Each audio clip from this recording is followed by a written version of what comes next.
Good afternoon, everyone. This is Terry again. Call this part two on tips and tricks and some little things that I've done, or you might think of on building your electric bikes or buying one. So this is this afternoon. The first part was, we'll call this part two, was this morning. So we'll try to pick up where I left off. A little bit. So basically, as I was saying this morning, there's kind of three types of people or kits or things you're going to do. One, you're either going to purchase a bike that's ready to go, and it's a cat trike system, it's a ice trike system, it's some sort of system that the manufacturer has made for their bike, which a lot of them have offer something this day and age. And you're going to purchase that already installed, and you're going to ride with it. And as things you need service or want to get a part, you go back to them, and the parts should be more available. So that's kind of the benefit of doing that. Secondly, you're going to have like a cat trike here, for instance, and you're going to want to put a kit on it. So, and your choices are either go to cat trike and get what they're putting on their bikes and put that on there, and which works fine if that's what you're wanting to do, or you're going to go the custom route, which is the third choice, which is what I've done.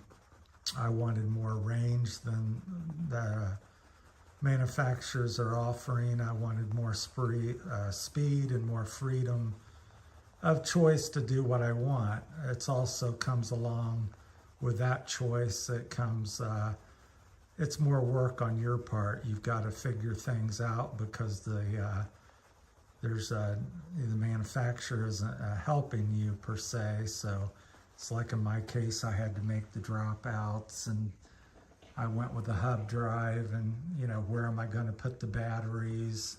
Where am I going to put the controller? So them type of issues. And so the negative with that is I don't have a local dealer to work with. I have to deal with maybe people out of the country or across the country. So that's things to consider when you're going to get a bike. I think it's a big thing to consider is can you get service and parts, because that's why I kind of have three bikes. So one's my wife's, the orange one, and the other two are mine. And if I can't get a battery, or I have an issue with the controller, or some doodad, the throttle, I've had one throttle go out, and a throttle on my friend's wife's bikes went out. And I've had two controllers on my 72-volt system have issues. Now the hub drive themselves has been bulletproof. I've got 30,000 miles on them, and the hub themselves has required no maintenance or has never given me any grief. But I've had, like I said, two controllers on a 72-volt system. So there's something going on there. I haven't got that figured out. So things to consider when you're purchasing. Where I've mounted my batteries on the trikes here, on the cat trikes, I put them in the triangle area, and I put two because I want long range, and I want performance and handling, so it balances out. You got weight on each side equal. On this one, as you look from other videos, I've had it in the middle, under the seat, in between the two little frame pieces there on the 700. So I mounted the battery there. If you look at my other batteries videos, there's the batteries I had on the green bike. These I got in the triangle again. These are called triangle batteries from Luna Cycles. So that's where I did that. And controllers, I had the green bike here. I had that mounted in the bag. and it fit in the Catrike bag, and it was setting back here, and then I put the other bag for storage because the batteries were up under here. On these bikes over here, I got the controller here. This is a Phase Runner Grin technology.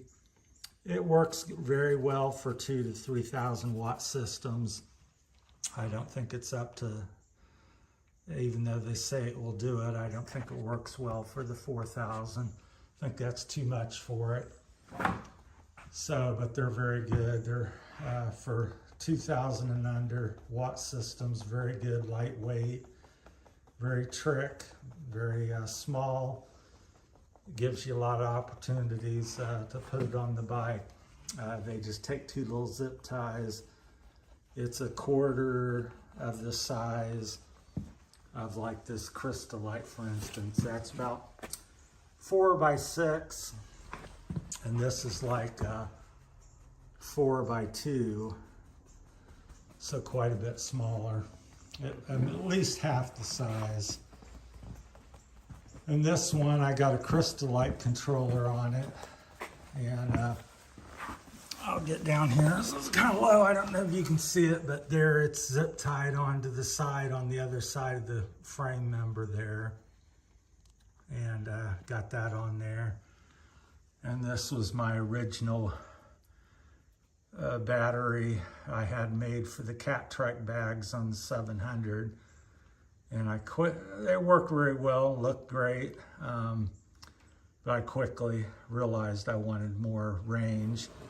That goes back to another thing of any electrical e-bike you're making. If I was to have one recommendation, despite whatever kit you may be getting, get as much battery as you want.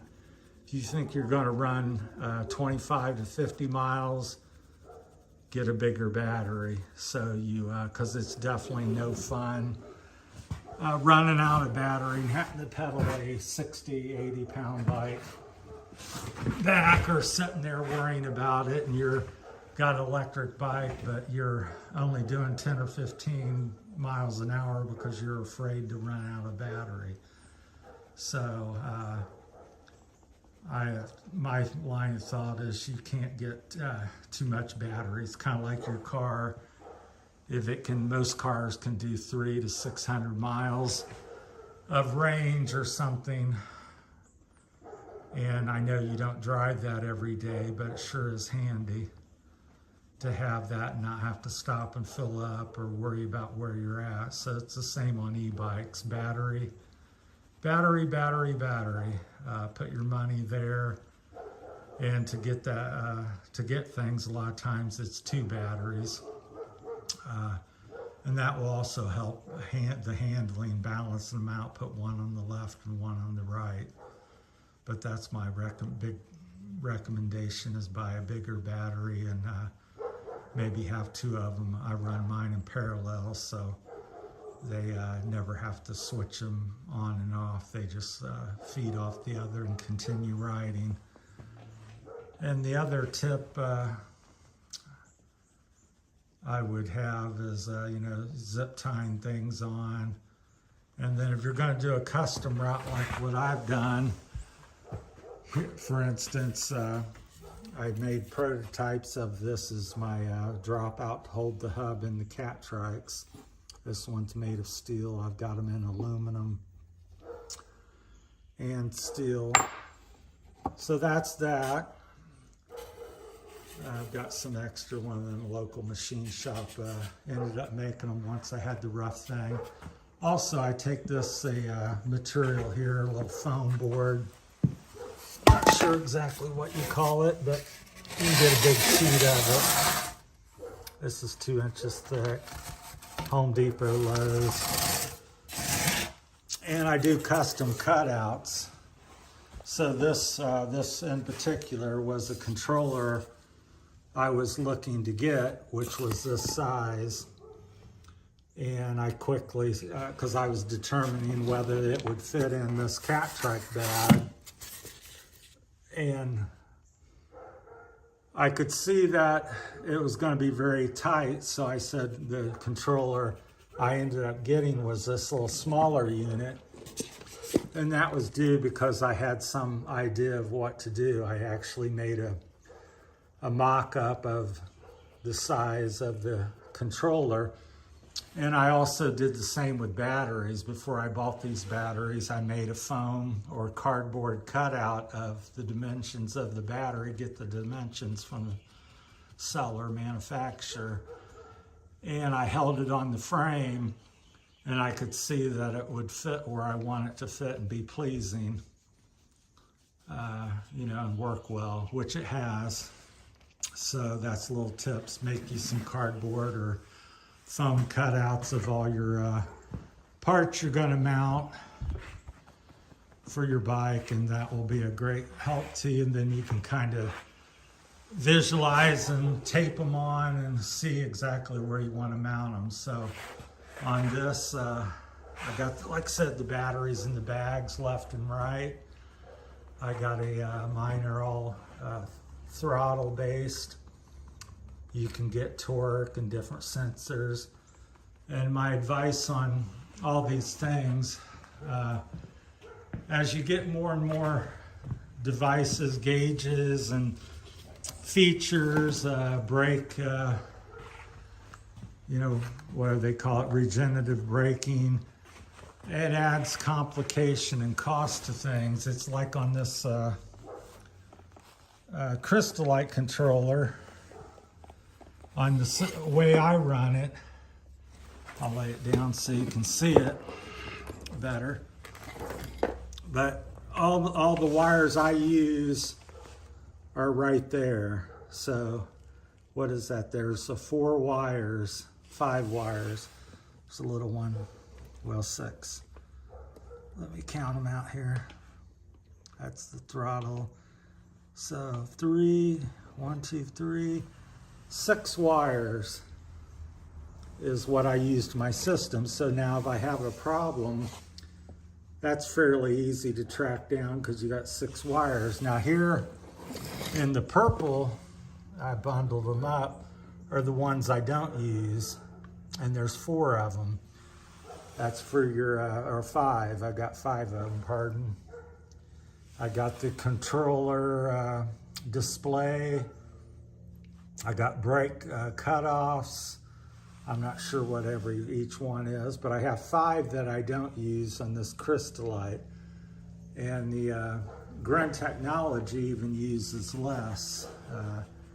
They don't have hardly any of that. Now maybe that can be provided and plugged into it, but the ones I have very few wires. So it keeps it simple and less problems of breaking down. Anytime you have a lot of features, that just opens the door to more downtime on your bike and more trying to figure out what's wrong with it. So my system has as few wires as possible. Makes it look clean, and it's very simple to diagnose and quickly find out what the problem is. It's very modular as well. So a lot of the mid drives have everything built into the motor. So if something goes down, some ratcheting pawls or a gear or a belt or whatever may be in there, the parts of the controller, you have to tear apart the motor or some part of the motor, disassemble it or take it off the bike to figure these things out. And where mine, it's a, you know, is it an issue with the motor? Well, it's there. Is it the controller? Well, it's there. Is it the throttle? It's up there. So I have 3 parts, they're separated, and I really like that. I think it makes it easy to work on. It's either the motor, controller, battery, I guess 4 parts, the batteries. So you can quickly diagnose that. I have 4 parts: batteries, motor, throttle, and controller. That's all I'm running on my bike. So hopefully this information's helped you out a little bit.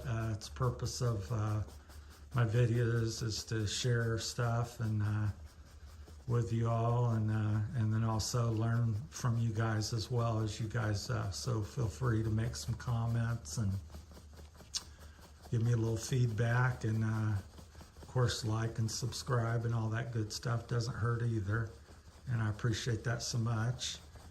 So that's my time, and this is part 2, and hopefully this has been helpful. If you have any questions, let me know. Thanks for watching, and have a great week.